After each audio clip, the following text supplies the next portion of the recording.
Can you guys talk about the support system that you had here at the office and then just externally with friends and family?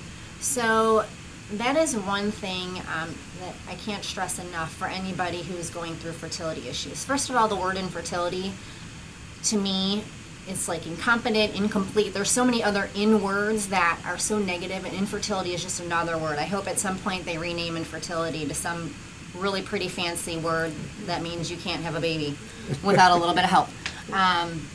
You have to surround yourself by people who are going through this process or have, because it's very easy to feel like you're on an island alone. And again, you are invested on every facet, emotionally, physically, spiritually. That was a side that we weren't anticipating.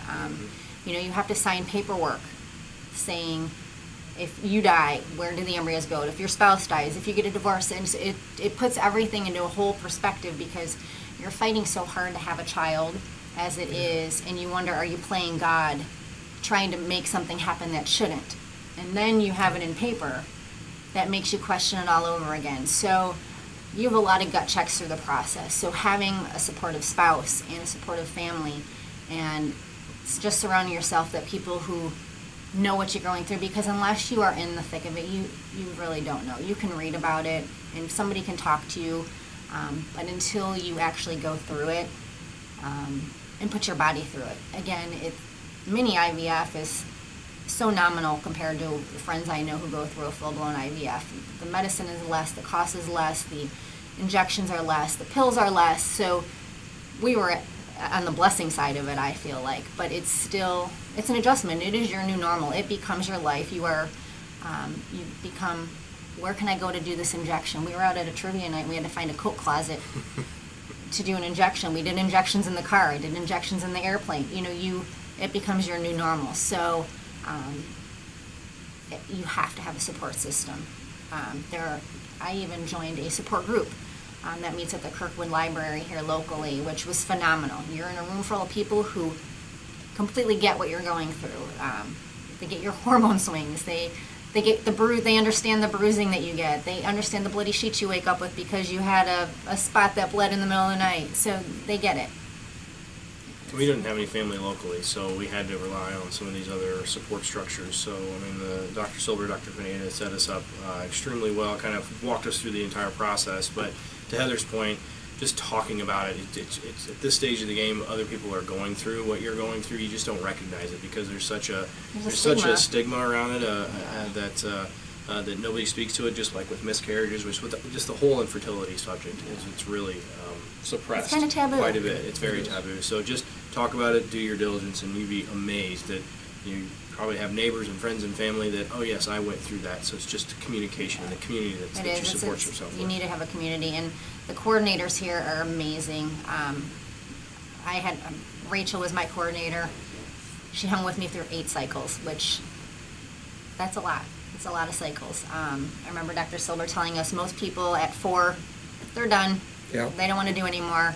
And like I said, each protocol we tweaked and changed. So every time there were questions that I had. How do I mix this? How do I do this? Which pharmacy is less expensive?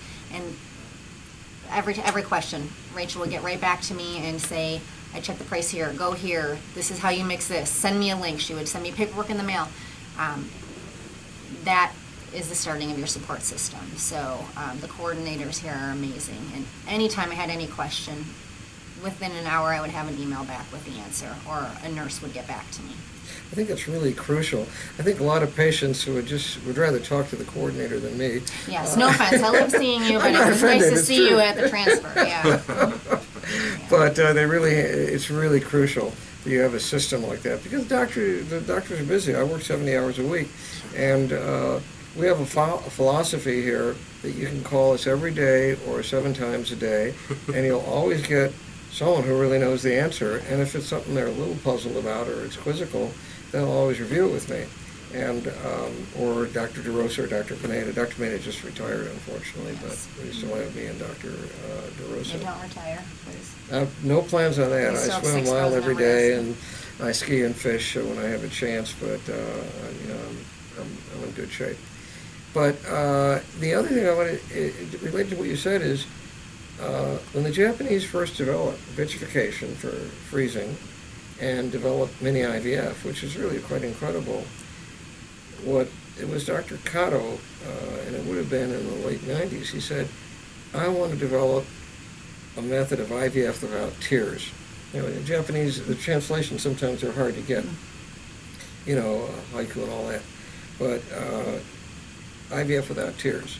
So it's so tough what people go through. So we want to make it easier and not to tell a woman, well, you don't have enough eggs, so forget about it, or go to donor eggs, because they don't want to hear that. No, everybody here, like I said, we were naively positive about it because everybody else was so positive about it. And the nurses, I mean, from the minute we walked into the hospital for a retrieval, I remember, being put under the first couple times at least, it's daunting, and I would say, make sure I wake up, and they would say, honey, I'm going to take good care of you. And everybody was just the class. You are in a very vulnerable situation. You go in and you have 9 people helping you to create your baby when you go to have a retrieval. It's the most sterile environment. And your husband isn't even in the room. Right. And it's it's sterile in all sense of the word, but everybody just so warm and inviting and just makes you feel at ease, and it's the best 25-minute nap you can have. Then you wake up and you have great coming out of it. Yeah. But no, I can't give St. Luke's and Dr. Silver and Dr. Pineda enough props. Like I said, for a daunting, sterile process, it was about as fluid as you can be. Well, but also I appreciate that. You really deserve great credit. I think about, you say you're an optimist. I wrote in my very first book in 1979 that nothing in the history of the world has ever been accomplished by a pessimist. It's a good philosophy. That's the only way you get anywhere. Why do it? It's too much to lose, so.